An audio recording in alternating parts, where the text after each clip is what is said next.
When we knew each other here, it was so fleeting. You know, I can think back on these moments, these big standout moments, and then he was gone, and then we had a couple fleeting moments when he was in the NFL. And then I hear this, the next time I hear about Demetrius, he's dead.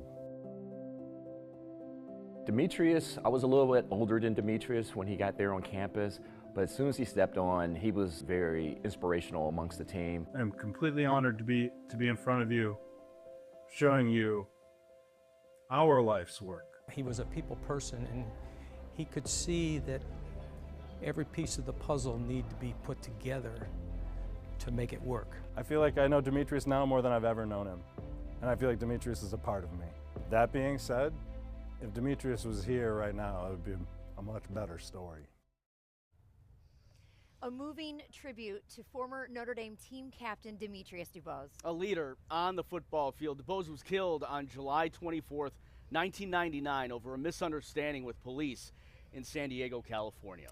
Just before the annual Blue Gold game this spring, I had the opportunity to talk with John Kouris, his former teammate and friend who has dedicated the last decade of his life to waking up the echoes and honoring Demo's memory.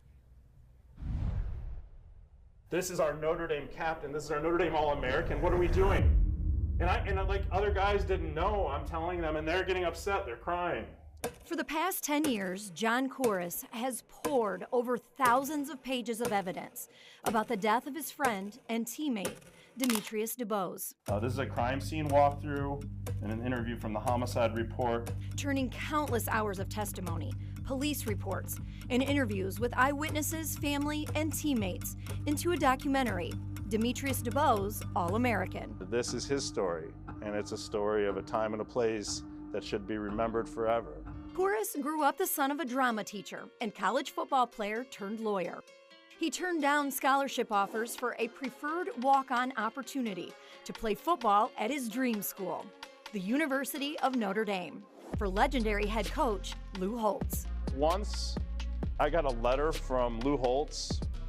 Once I got a letter from George Kelly, anyone associated with the program. Once Notre Dame was on the radar, I made it my life's mission to make sure I went there. It was at Notre Dame where Kouris met DuBose, Demo, as he was known by friends and teammates, a relationship that would have a lasting impact on his life. You endure this with these guys, and people like Demetrius become your brother. Demetrius looked out for me. He literally told me like how to get better on the field. And Green intercepted. Demetrius DuBose, Green to beat.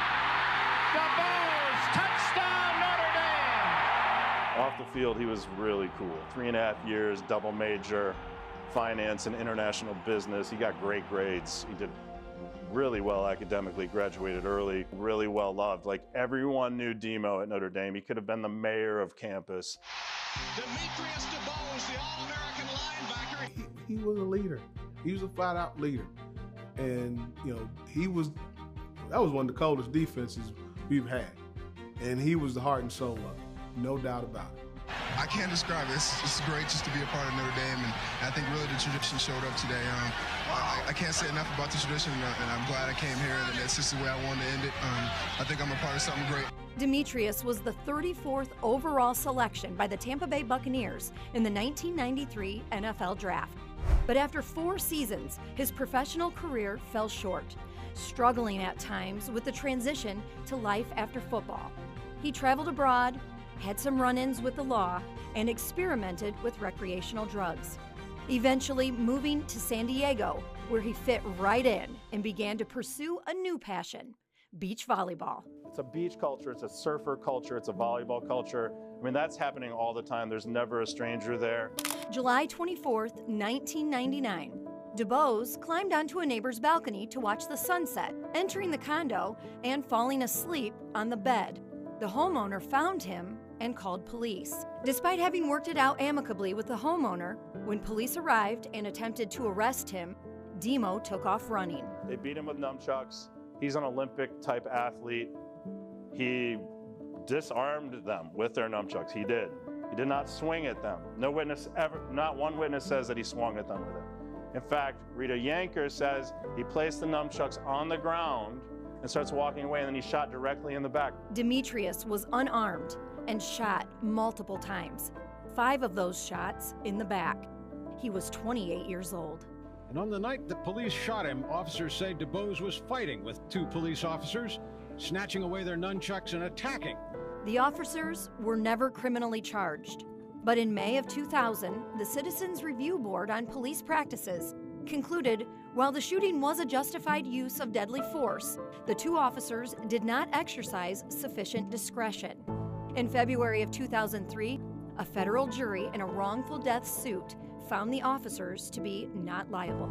I was just so shocked. How did this happen to Demetrius? Why did he get shot so many times? Kouris questions why an eyewitness account indicating that DuBose was unarmed with his back to the police did not lead to criminal charges. ABC 57 investigative reporter and former New York City detective Kevin Wormhold sat down with a criminal justice expert at IU to discuss the credibility of eyewitness testimony. Eyewitness statements are very important to a case in terms of establishing a timeline and narrative, being able to place an individual at a specific scene or event. Now, does there need to be other eyewitness accounts that corroborate what is being told, or some sort of physical evidence? Of course, the prosecution is going to want to have multiple ways to prove the burden of proof beyond a reasonable doubt. Also, having forensic evidence really helps. Is there a difference in how an eyewitness statement is taken into consideration if the police are involved in a suspected incident? I think in any case that could potentially be seen as controversial, right, eyewitness testimony becomes extremely valid. It's almost like it's elevated a little bit more. Kouris says he will never have closure over why Demo's life ended the way it did. But he hopes his documentary will help wake up the echoes and keep Demo's memory alive. And I feel like I'd trade me for him. I feel like if I was there with him on July 24th, I never would have let this happen. But I wasn't, I can't stand in front of the gun, I can't stand. But I can do this, this is what I can do, On April 12th, the morning of the annual Blue-Gold football game, Kouris premiered the documentary in front of former teammates, friends, and the Notre Dame community. Another step forward in the healing process. Demetrius, my brother, my heart, it is for you. Well, I'm going to spend the rest of my life making sure that people know the truth about Demetrius DuBose. And he's a complicated, beautiful rainbow of a human being that had flaws too. But who doesn't? We are so happy to welcome a former Notre Dame tight end and documentarian, John Kouris, to ABC 57 Kickoff. Since the last time that we saw each other, a lot has changed. A lot of progress has been happening. You're getting a lot of momentum now behind the film. Catch us up on where you're at in this process. Sure. So, if you equate it to a ship being carried over a mountain, we're over the mountain. We've actually finished all work on the film. We were able to premiere it with the gracious hosting of the University of Notre Dame last Friday at a private screening at the Bartolo Performing Arts Center. And once again, it was unanimous. Everyone there loved it. After the showing, we got a 6-figure donation. So it is like magic is happening since we last spoke. We premiered privately the Rough Cut at the Music Box Theater in Chicago. Standing ovation afterwards, packed house, and we started getting big contributions financially then. So it's been a whirlwind tour. It's like we're in a movie within a movie, it feels like, because we've gotten married, Cecily and I, in April 26th. We got married in Chicago, and then we basically have hit the road. It's like been a bookend. We hit the road, and this time we drove across the country to Seattle with my daughter Kitty Hawk, and we were able to eulogize Jackie DuBose, Demetrius' mom, in Seattle on August 2nd. Well, and that was the question I was going to ask you. You guys became extremely close during the filming process. She did recently pass away. How much were you able to talk to her about the documentary? How much was she able to see it? And what were the conversations that you had? It starts 11 years ago, trying to find Jackie. And thanks to the help of my college girlfriend, actually, connected me with Jackie DuBose through a friend of hers. And it started there, and it took 2 years of meeting and talking literally every week, crying together, trying to understand what happened to Demetrius together. And then with her permission and the family's blessing, and it took a meeting with all of the family to get that, and it took 2 years really to get the family's blessing. And they asked me to eulogize Jackie, and they asked me to talk about the film in the eulogy.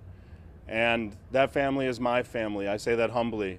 And I am just so beyond, I can't really describe what this relationship is like, but it's like having a second mother and having an extended family. The conversations we ranged from everything to like knowing about my kids and our struggles as a family, knowing all of their names. My son Lucius was able to meet Jackie face to face last March, and she wasn't in great health then, but she knew who he was right when he walked into the room. And it's surreal, it's inexplicable. It's almost like that feeling you get when you come to Notre Dame and you can't explain it, and that's the feeling I get when I go to Seattle now and when I get to be with Demetrius's family. Well, you talked about having these showings here on campus. You've got more to come this season as well, but through these, you've had some reconnections with old teammates and friends and people here, really reconnecting with the university. And through that, you've actually been able to start a nonprofit. Yes. So we've started Lost Dreams, which is designed to help former athletes, soldiers, and rehabilitated people who have been incarcerated, people that have been deemed fit to return to society. We have a location, a farm, where we're going to put people to work. And then in addition to this foundation, we have a collective, former Notre Dame football players, anyone that played pre-NIL. This is a no questions asked emergency fund.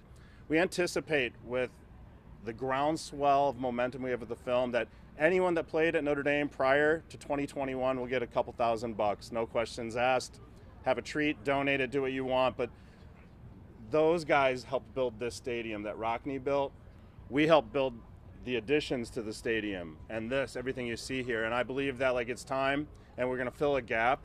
That Land is doing great work at Notre Dame. Holtz's Heroes is doing great work. We can just be grimy. We can be on the ground, just no questions asked. We're gonna help you. And we're there just to fill gaps. And with the blessing of the university, with the blessing of Land, with the blessing of Holtz's Heroes, and just having been welcomed into the fold, we feel immensely, eternally grateful. It's like, really, my commencement was Blue Gold game when we showed the film.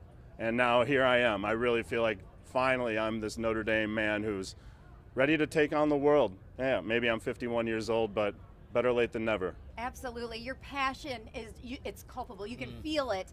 And it's just the work that you put into this documentary is beautiful and powerful. So thank you for sharing Demo's story with the world. And, you know, tell us, when is the next time that it's going to be on campus for folks if they'd like to come and see it? Yeah, and this is really exciting. It's going to be November 9th at 7 p.m. the DeBartolo Performing Arts Center. It's a private screening. We're going to be, and so you can get an invite if you contact me, but we're going to be showing it with a film class at the University of Notre Dame. It's going to be integrated into the curriculum. That is thrilling, and I know Demetrius would be head over heels about that. Well, for more information about the documentary, about how you can watch the documentary, Demetrius DuBose, All-American, you can go to our website. We'll have a link there at abc57.com. Thank you. Thank you.